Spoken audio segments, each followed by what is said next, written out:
You're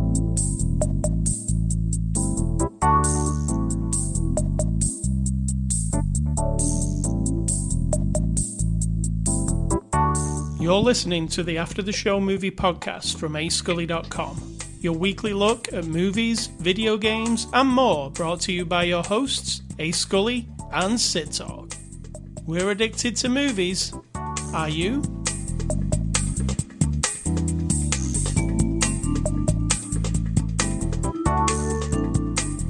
Hello, Sid Talk. How are you? That was a long, however many seconds. I'm fine. We have to sit here in silence for a while. It's tough. How is the audience? How are you? Let's listen. Oh, they're okay. Some of them have got sore feet. They seem medicated. Highly medicated. So that's fine. That's probably good. What's the before the after the show discussion? The before the after the show discussion was you fussing around with the fan sounds, which, you know, my superior knowledge of audio editing tells you turn off the fans. So we're there. We didn't have a lot of discussion. It suddenly got very hot. It was cold. Oh, you mean the weather? Yeah. So we're talking about the weather now. This is fascinating. It was cold. It was springtime. And now it's hot. Stupid weather. Springtime, yeah. All right, it's Saturday, April the 23rd. This is After the Show. We're a movie review podcast. This is number 733. What movie were we looking at this week, Sid Talk? Well, I didn't know until the end of the movie, but now I do. That's correct. It does not have an opening credits. It is just called X, like the letter X. Yep. It's a 2022 movie.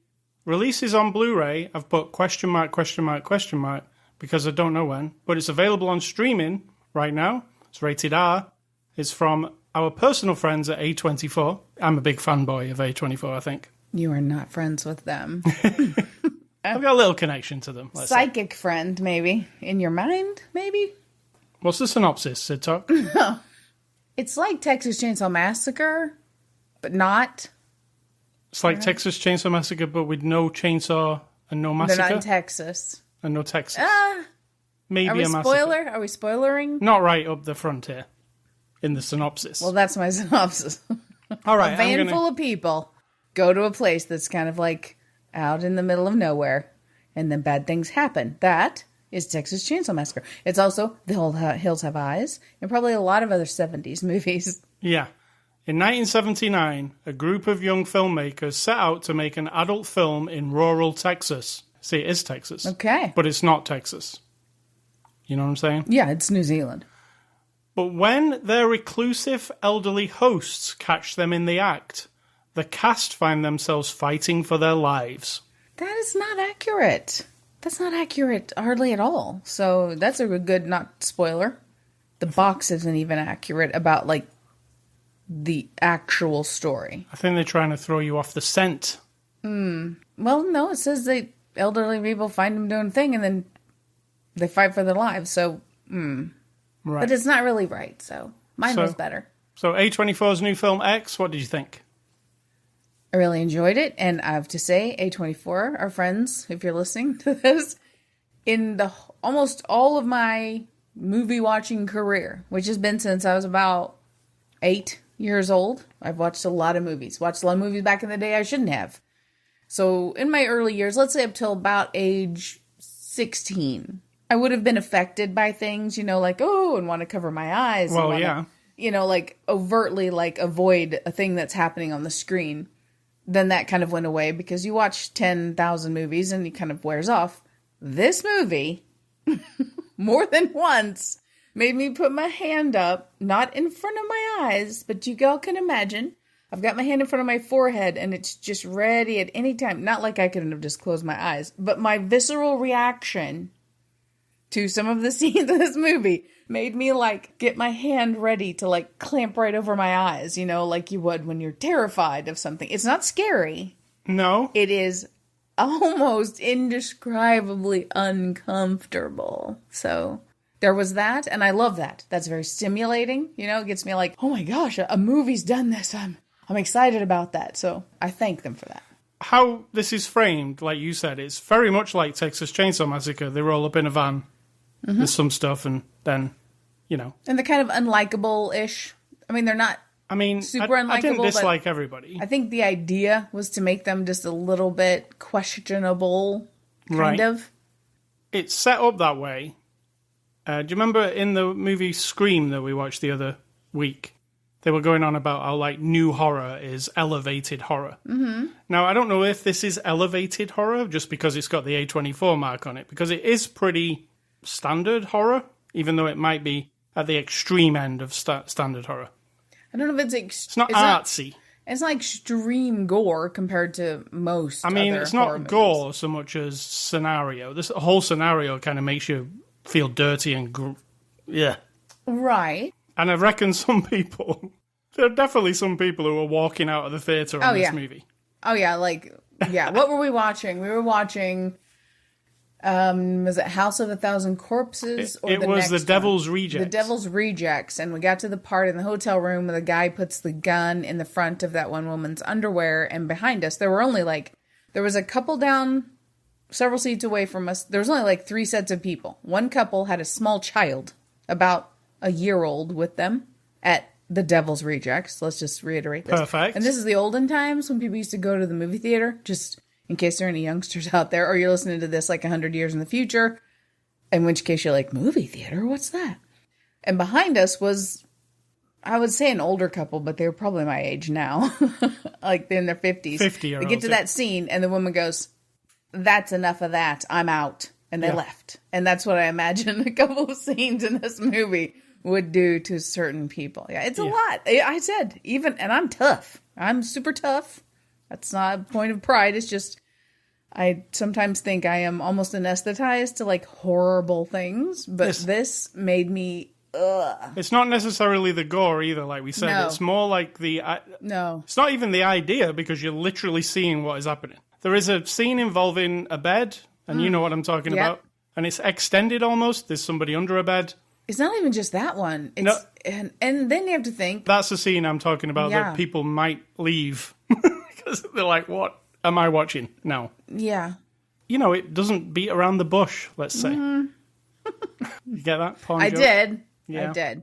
So yeah, these crazy kids. Let's just cover the kid part, the youngster part. These aren't youngsters. The youngest young lady's probably 25. And then there's those two, the blonde and Jackson. They have to be 30-something. I mean, these aren't, the description they gave is not accurate. It's just a group of people. Porno actors. And the guy in charge of them, definitely not a young person. Probably 45. I mean, no shade on the 45-year-olds, because I'm 54, but the description isn't you imagine Cabin in the Woods, right? A bunch of young people. There we go. There's another one. They go to the cabin in the woods. Also, what's the other one? Evil Dead. Yes, and the one with the skin coming off. Cabin Fever. Yeah, these are all scenarios where a group of quote-unquote youngsters or people that appeared to be unlikable and disposable get in a vehicle and go to a place where you are cut off from basic civilized society and bad things happen. The director of this film made Cabin Fever 2. There you go. So, I said. Yeah, it's a usual horror scenario. Like I was saying, not teens go to the place to film the porno movie, and then stuff starts happening, and then it gets, extreme. As I watched it all, I was like, where's the... A24 are famous for, The Witch, Hereditary. There's something... You're looking for weirdness. I'm looking for weirdness or something a bit different about it. Now, there isn't really a huge difference in this to another horror film, if it just didn't have their badge on it, right? It's well shot. I disagree. You disagree that it's well shot? No, I disagree that it's not different from other horror movies. I mean, I kind of saw what was coming very quickly. Yeah. It was trying to hold its cards to its sleeve, I think. But it didn't work for me, that part. They even mention MacGuffin in the movie, which is when you think a movie is one thing, and they use Psycho as an example, because in Psycho, she steals some money in the beginning. This is the original Psycho. And then you think the whole thing's going to be about them finding her, hunting her down, chasing her down the road to find the money. It's not. Spoiler. Yeah, not Spoiler for Psycho. What's another one? Well, notoriously Citizen Kane, It's got I think that was the invention of it, maybe. Where there's a thing and they dangle in front of you. Or like Dusk Till Dawn, where you think this is just a movie about some criminals getting across the border and this nice family, and then gonna like intrude on this nice-ish family, whatever, the preacher guy, and all of a sudden, spoiler again, it's 25 years old, there's a vampire lady on a table, and another massacre. So this kind of tries to hint that we're doing that because they kind of frame a couple of different individuals as potential threats. Yeah, they do. And also a alligator, crocodile. They even say that, like, the words, this is not... what does he say? Something about, this isn't what you think it's going to be. Yeah. Like, they say it like a nod to the audience, like, because it gets to a certain point, they even mention it. They didn't pull it off, you're right. They didn't pull that part off. I was hoping that was going to be, like... revelatory. Is that the right word? No. Yeah, like you go like, holy crap, I didn't see that coming at all. Oh shit, that makes this movie amazing. Like, because I didn't see that. And they do hint at that, and I'm like, when they sat where he makes him touch his penis, let me say. Mm-hmm. And he even says there, like, their eyes are going to pop out of their heads when they see this. And you're like, oh, this is going to take a turn now. Because up to that point, it's been not much, right? Just some people making... You made more out of that scene than I did. I just kind of ignored that scene almost. It was like, okay, he's just talking. I didn't really catch all these things. There is literally a point in the movie where it turns from them making like these porno movies to everything gets grisly and gross, right? Yep. Like it just happens, like, all of a sudden. And they do achieve that well. I was just hoping it was a little bit more clever than that. And it really isn't, right? Like you wanted something mystical or weird or weirder than it already is. See, there's a scene early on in the movie where she goes down to the lake there and she goes in the lake. And it's this really awesomely shot from above drone shot, I'm assuming, of her in the lake. And it's quite clear that there's a crocodile or alligator over the other side of the lake. And it's coming towards a Jaws style. And... when I saw that scene, I was like, oh, what is this going to be? Is it some mysticism? Because it was like fog on the lake and creepy looking, and there was a old lady stood behind her. I was like, is this going to get weird like The Witch? And that kind of made me think, and I was like, oh, what is this going to be? Okay. It's probably something I'm not even cluing into. It's strange. Did you have any moment where you thought, okay, this lady, and this is going back to The Witch again, the idea of witches, and even if you look at folklore, is that they like drain the life out of young people so they can remain young, and that's almost where I thought they were going to go. Because that's what I thought it was. Yeah, that somehow she's going to suck their youth out of them, even though, like I said, they're not super youthful. But I had a hint of that, and I'm glad they didn't go that direction. Yeah. Now, spoilers after this point. Let's talk about some spoilers. You're very micromanagey today. Yeah. I don't want to ruin it for people because I think they should see it because it's fun. If this wasn't called X, I would call this Horny Grandma. Because that's what this movie is. There's your spoiler. Well, I don't think she's a grandma, though, so that's not accurate. All right, then. Horny old lady. Horny old lady. Because the whole thing is about that, right? I think what it's about... is about this person who, because we see the young version. Was a sexual person. Yeah, we see one of our main characters is this young woman who's working for this guy, obviously in a strip club kind of a place, and we're going to make a porno movie, right? A pornography movie. But she says to herself in the mirror, like, I deserve a better life, and I deserve the life I should have, and I'm a superstar. Like, she's psyching herself up. She's like, and then she says, you know, I want more. I want everything. Like, she's kind of greedy, and that's the vibe you're getting from her, right? So this is her in her youth, and we're talking early 20s, maybe. Yeah. And then we meet the elderly woman who, as she's describing her past, she's like, I was a dancer. I was beautiful. This is not the life I expected to live. And then you're like, oh, right. So this woman, this old lady. Yeah. Lives in a disgusting old house with rotting things all around her, with just a rotting, disgusting life. We don't know really how it's gotten there. According to you, we're going to find out, though. We are going to find out. They made a prequel. Let's just spoil that, too. And so you get I got very instantly, like you did, like, oh, okay, so she wants what the young lady has. Yes. Because she used to have it. So there's no mysticism involved. She just sort of... like, envies the young people who are having sex for fun. Yes. I don't know if it's the sex part specifically. Well, just like to feel that way, like she did before. Yeah. Wants to be adored and people to tell her that she's attractive and to be touched and yes, have sex. But...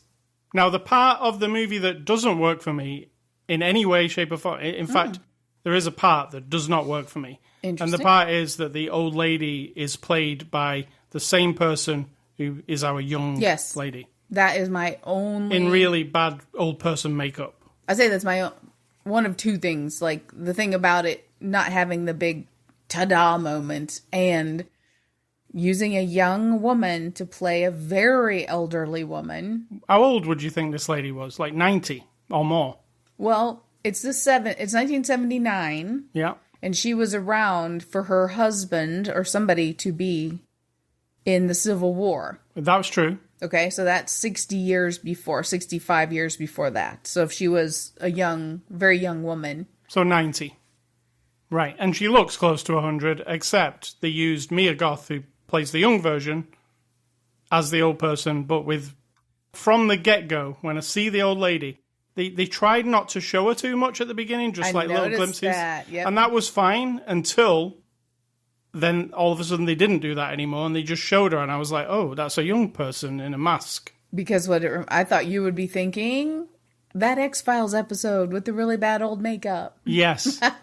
Yeah, it was a bit better than that, but it wasn't great. I mean, it took me out of it because I was like... It did me too. I had to really...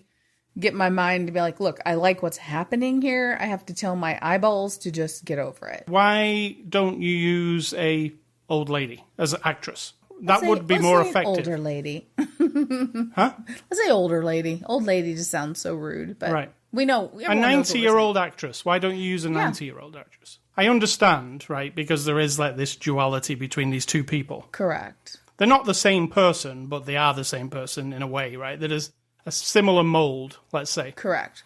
So that was what they were going for. If they used an elderly lady for the old person and just put the blue eyeshadow on her, you would have got the gist anyway. Absolutely. You know?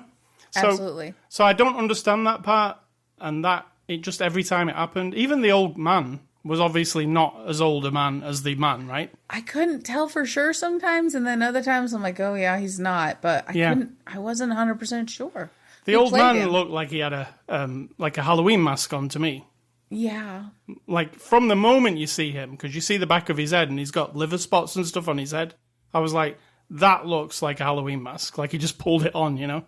And I thought, maybe he did. And he's like a bad guy who's, you know, like a stalker, serial killer. That doesn't work either, does it? No, sadly. Those are the two glaring things for me, just those two things.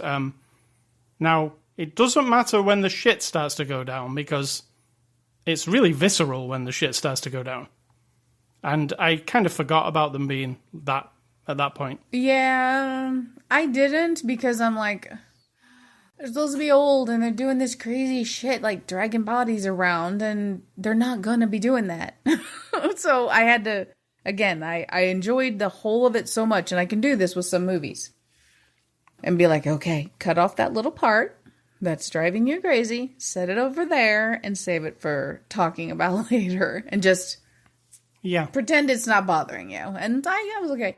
Yeah, the guy who played the husband is not that old. No. He was born in 1958, so however old that makes it. Yeah, I mean, it's hard to get an actor who's as old as you're trying to portray in this, because you're trying to portray like 90 to 100-year-olds, right? Yeah, but I mean, there's going to be people. There has to be somebody, doesn't there, who still wants to be in something, and they're old.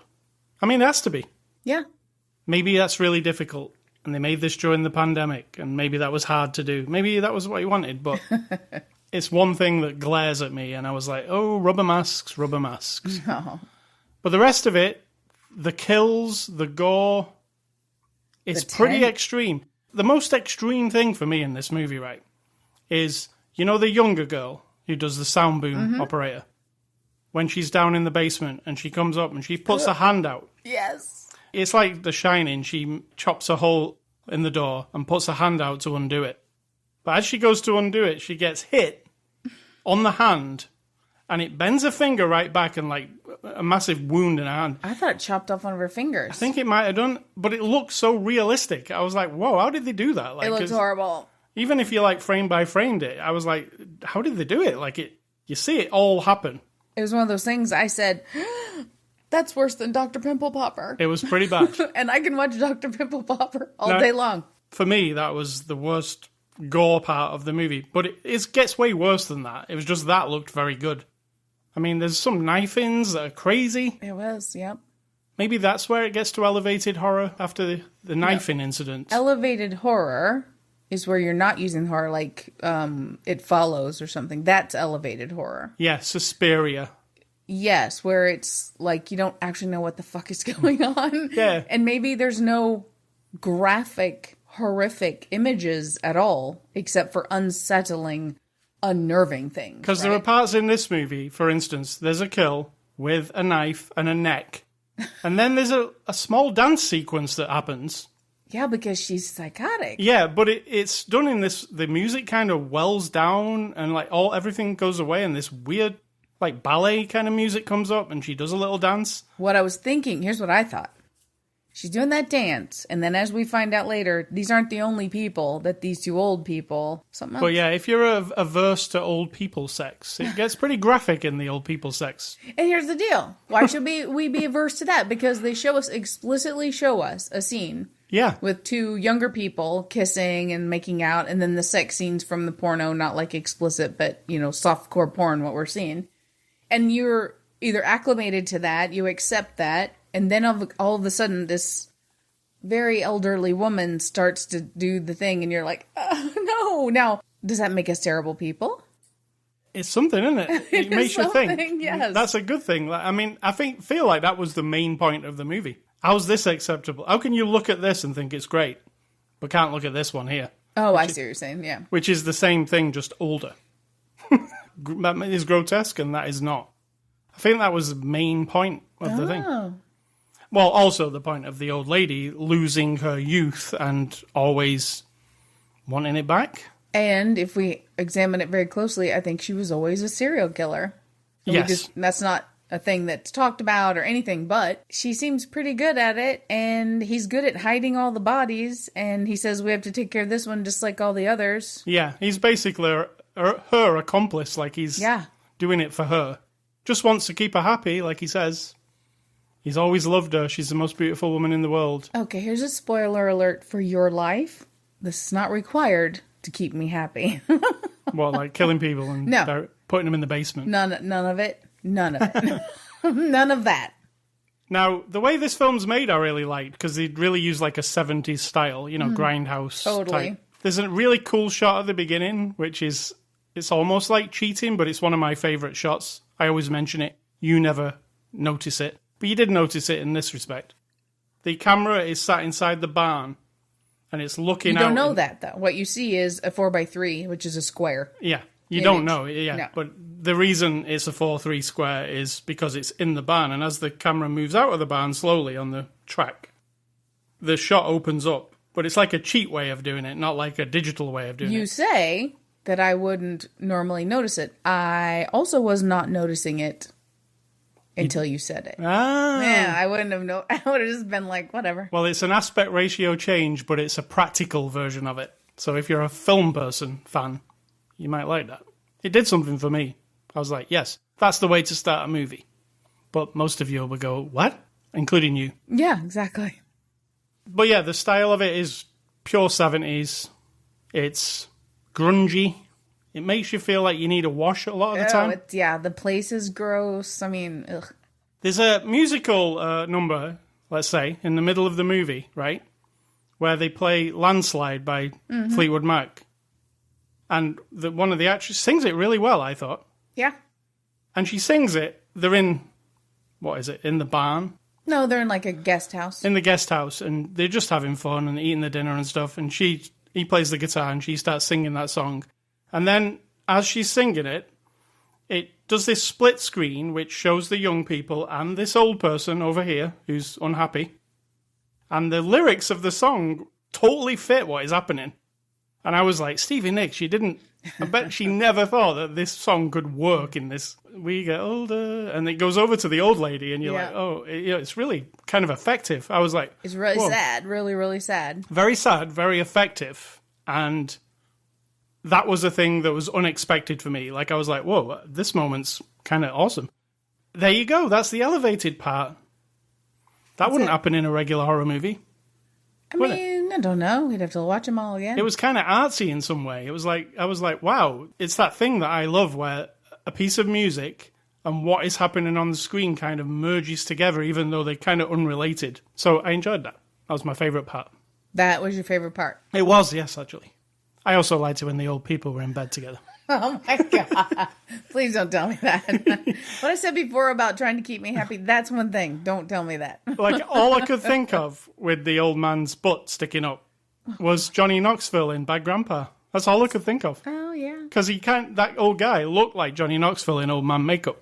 Because it wasn't great makeup. No. Oh, so Bad Grandpa. If you like Bad Grandpa, you might like this. I don't know about that. I know you love to make comparisons that make no sense, but that one doesn't make any sense. All right, so moving on to the cast, Mia Goth plays Maxine. What did you think of Mia? She was good. She was, like, effective in making me kind of be like, I don't like this young lady. Oh, you didn't like her? I like her. Right. But the character was clearly like... Like an egomaniac. To some degree... But I didn't find her that likable. When she's like barking at the sound, the young lady who's doing the sound, like, what are you staring at? What are you staring at? That's rude. And she was just a person I didn't like. So right. And she is basically the main character because it's the one that the old lady interacts with. Yeah. For obvious reasons. Then we've got Jenna Ortega, who we just saw recently in Scream, who plays Lorraine in this. Now, I liked her arc. It was really interesting. Mm-hmm. She basically comes on this trip because her boyfriend is a filmmaker. No pun intended. And he says to her, why don't you come and do the boom mic and you'll get to see how a film is made. But then she has a bit of a change of heart during the movie. Well, no, she's like, oh, we're making smut. And then she's like, I want to be in it. It's a change of heart. Yeah, it was pretty quick, but, you know. Yeah, so I enjoyed that. And I think she played that well. I liked her in Scream as well. So She was good in Scream, yes. Yeah. Brittany Snow plays Bobby Lynn. She's the other porno actress. I liked her. The scene where she's on the pier, let me say, where she's telling the old lady, like, yes, that was a good scene. That was very good. Yeah, because she really got, like, fuck you. Yeah, she was trying to be nice, and then this old lady's a psychopath, and she's like, okay. Yeah. Like, she wanted to punch the old lady in the face. We've also got Kid Cudi as Jackson. He's a rapper guy. It's his first horror movie. He was really good. Really good, wasn't he? Like, he was, I don't know, he was just really together, even though he wasn't inside, probably. Because he'd seen stuff in the war, right? Are you talking about the character? Yeah, the character. He's been in Vietnam, yes. Yeah. Because this is 1979, remember, so yeah. Yeah, he'd been in the Vietnam, and then he'd come back, and now he's making a living, doing the thing, like he says himself, that he was born to do. And we've also got Martin Henderson as Wayne. What else is Martin in? I don't actually know, but you know when he first appeared started talking, and we couldn't really see him properly, just the back of his head. I thought it was Matthew McConaughey. Oh, I didn't. It wasn't, but what did you think of him? He was effective and not too much, you know, like he's the executive producer, quote unquote. He's clearly the owner of the club where they do their stripping, and he's very driven to get this movie made and make a lot of money. He references Debbie Does Dallas, like if she can do if that movie can do what it's doing, then we can do it too, right? So he's very focused and driven on that. I didn't dislike him, which is saying a lot. I found him very funny when he had to come out to see what was going on in the barn and his underpants. Yes. It was hilarious. It was just weird.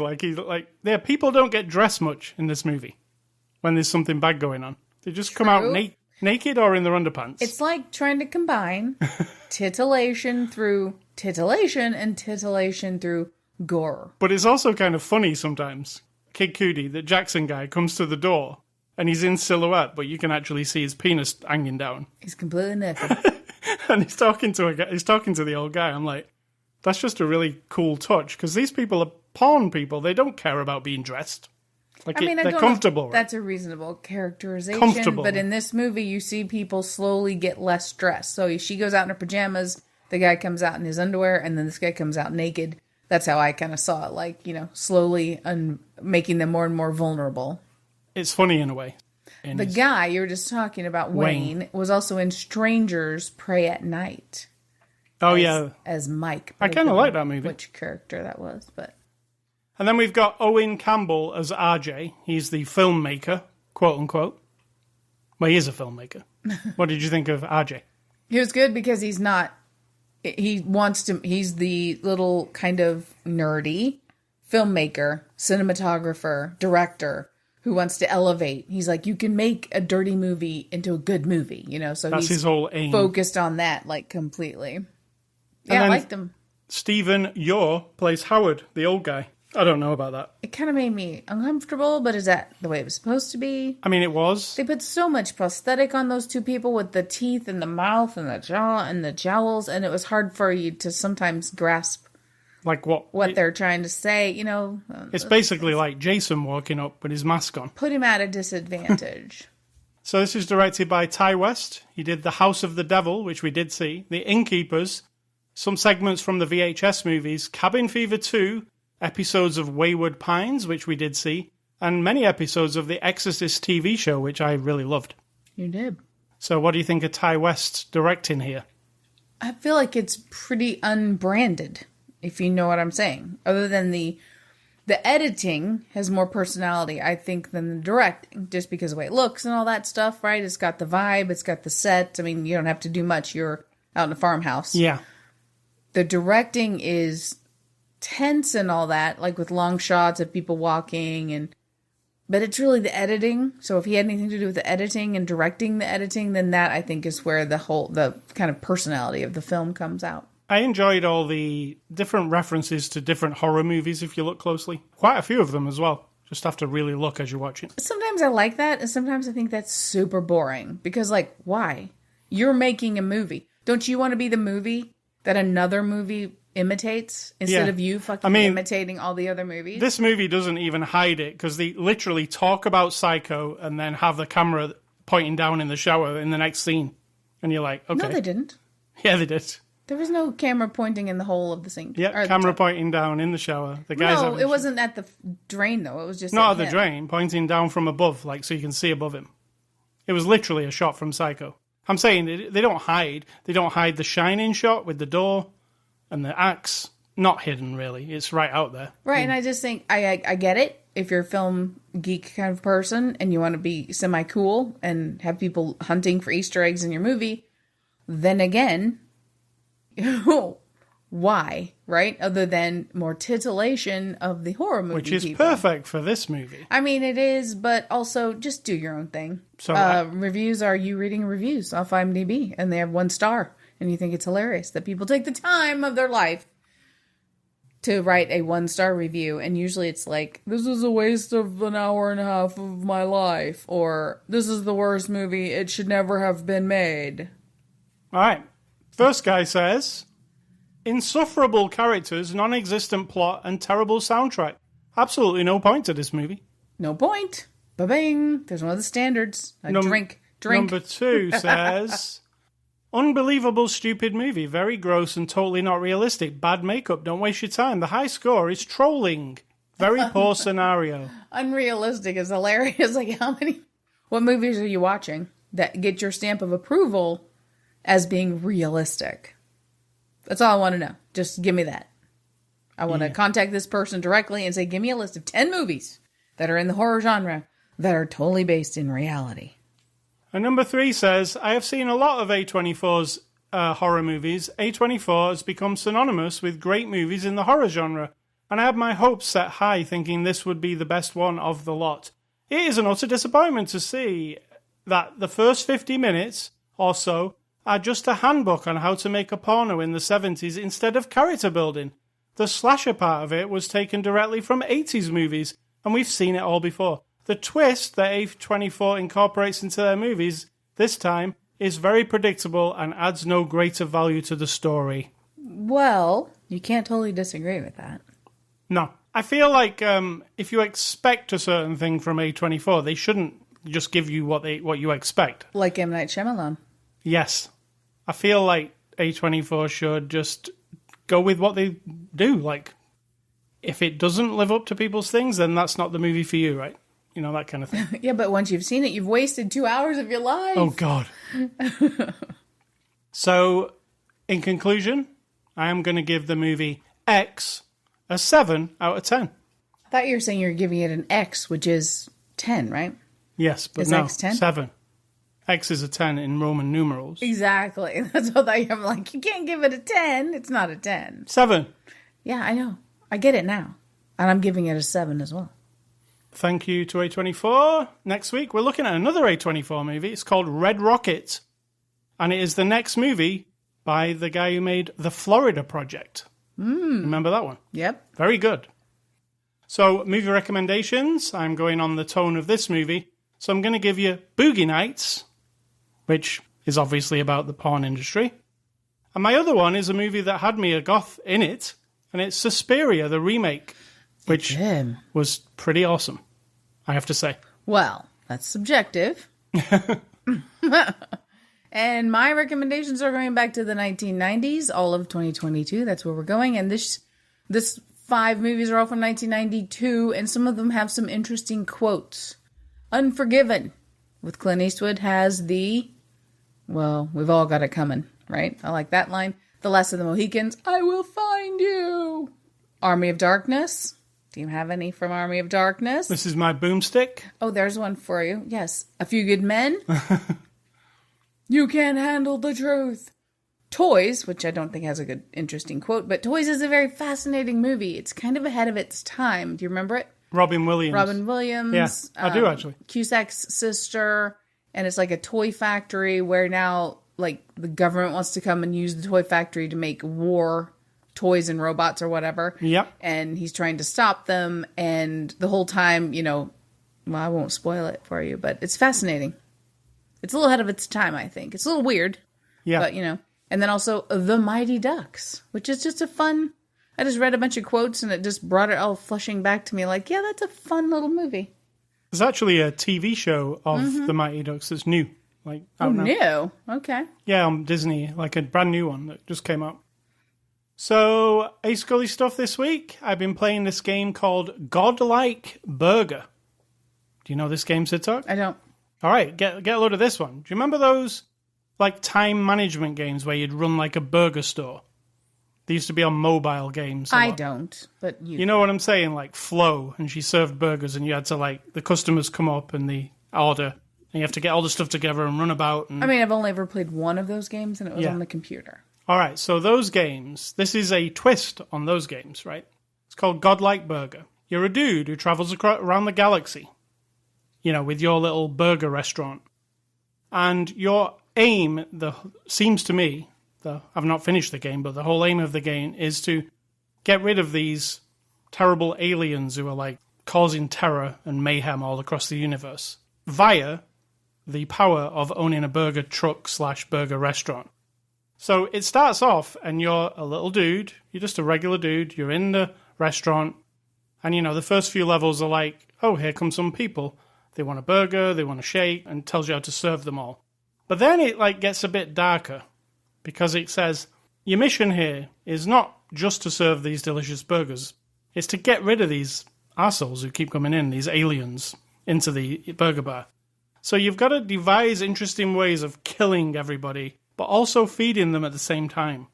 You get what I'm saying? It is very bizarre. So it gives you a tutorial at the beginning. It's like, okay, make a burger. This guy's ordered a burger. So you make the burger regular. And then it says... You've got a couple of sauces you can choose from. This one will make them go to the toilet. And this one will make them really want a cigarette really badly. Oh my God. So I put the sauce that makes them go to the toilet. So he eats the burger and you see him go towards the toilet. And it says, okay, now follow him into the toilet. So you follow him in. You pull out a big knife, like Scream. And then you stab him. And then you're covered in blood with your apron on. And then it says... Okay, you can't just go out there now covered in blood and start making burgers for everybody. You've got to wash that off. So you wash that off. And you've got to hide the body okay, there's somebody dispatched and nobody knew about it. He's gone. So let's get rid of everybody else in the restaurant. But you've also got to keep the menu going. It's a ruse, basically. You've got to, if you miss, like, making the burgers, people get angry, like those regular games. Got it. The second guy I had to kill, I give him the sauce that made him want to go for a smoke. I set a trap in the back room where people go for a smoke. And when he went in there for a smoke, the trap killed him, and then he had to dispose of the body. So it's like a very weird, it's all very cartoony looking. It seems very innocuous to start. You're like, oh, it's just a burger making game. But no, it's really a burger/murder simulator. Oh, and it's really fun. How to get away with murder in the modern world, kind of thing. That kind of thing. But you're also flying around the galaxy to all these different restaurants that you own. It's interesting. It's called Godlike Burger. It's available on PC on Steam. And it's coming to the consoles later this year. So that's what I've been playing. We also started to watch Better Call Saul this week. How good was the 2-hour premiere? Well, you're in love with Saul, so you tell them. It's freaking... I'm not going to tell them anything about it. Just watch Better Call Saul. It's the prequel to Breaking Bad if you don't know about it. And if you don't, and you liked Breaking Bad, go and watch all of it. Lucky you. You've got 5 seasons you can watch. What's for dinner, Sid Talk? You decided you want a sandwich from McAllister's, and we're not sponsored or anything. That'd be great, but we don't do that. So you want McAllister's sandwich? I want a McAllister's giant spud. So that's what we're doing. Sounds really I'm going to have to actually leave the house, though, which is a big drag. But I will. Let me add this before I do my advice. That I got to spend some time with my nieces. One of them I know will probably listen to this eventually, and the other one's not so sure, but she may or may not, which is cool, too. They are amazing people, and I take no credit for that whatsoever, except that I'm in their life, and I think we all kind of can, you get little particles from each other, you know, of encouragement or setting examples for people. They set example for me in the way that they are, the way they think, the way they critically think, the way they're trying to figure shit out. I mean, we're not talking about, like, little kids here. We're talking about 30-year-olds? Adult ladies. Adult women, yes. But they're amazing. And it's like a injection of, I don't even know, there's a word for it. It just sort of like, pumps you up. So I was very happy to see them. And then my advice, were you going to ask me about my advice? What's your advice? My advice for the day is, it's not really advice yet again, but it's a hard one to explain. I tried to boil it down, you know. In life, we all meet people we're not particularly fond of, or they've done something really shitty. And so you might end up being like, I want you to be unhappy. Like, you deserve to be unhappy. Not that you're going to do anything to make them unhappy, but you actually actively wish and hope that they're not going to thrive and, you know, that they're unhappy. There's a difference between that and then this sense of neutrality where you're like, I actually don't care if you're happy. And I don't care if you're unhappy. Because I don't care anymore. Like, not wanting you to be, not caring if you're happy. I put this in quotes, like, happy, whatever that means to people, right? Well-adjusted, having a good life, all that stuff, all wrapped up into the word happy. Like, I'm actually neutral. I don't care enough. I don't take the time to think about it. It doesn't matter to me anymore. Versus, I want you to be unhappy. Like, it's okay to not care anymore. Regardless of who the person is. How close they've been to you, who they've been to you, what they've meant to you. I'm sure it's different for, like, a parent-child thing. But even then, like, if you've got a terrible parent or a terrible child and you're just over it. And you're like, I'm exhausted and I'm done. Whatever you're going to do, you're going to do. I don't want any of this. I have no investment in which direction your well-being goes. So I'm out. Well done. Good advice. It doesn't even make sense. It's sort of like neutrality can sort of unlock you from an emotional jail, you know? Yes. Well, you don't. You've never heard me say that, but you're probably reading it on the screen right in front of you. I am. ascully.com is the emotional jail that you can be let out of. You can also find us Twitter, Facebook, Instagram. You can find this podcast on anchor.fm/aftertheshow, Spotify, iTunes, wherever podcasts are available, wherever that is. Email me, ascully@ascully.com. Don't email Sid Talk. She doesn't want any of your emails. And stay classy, everybody from the film X, because you're very classy, and you made a very classy movie. Did you? Questionable to some people. Question mark. And I'm going to say, think for yourselves, or someone will do it for you.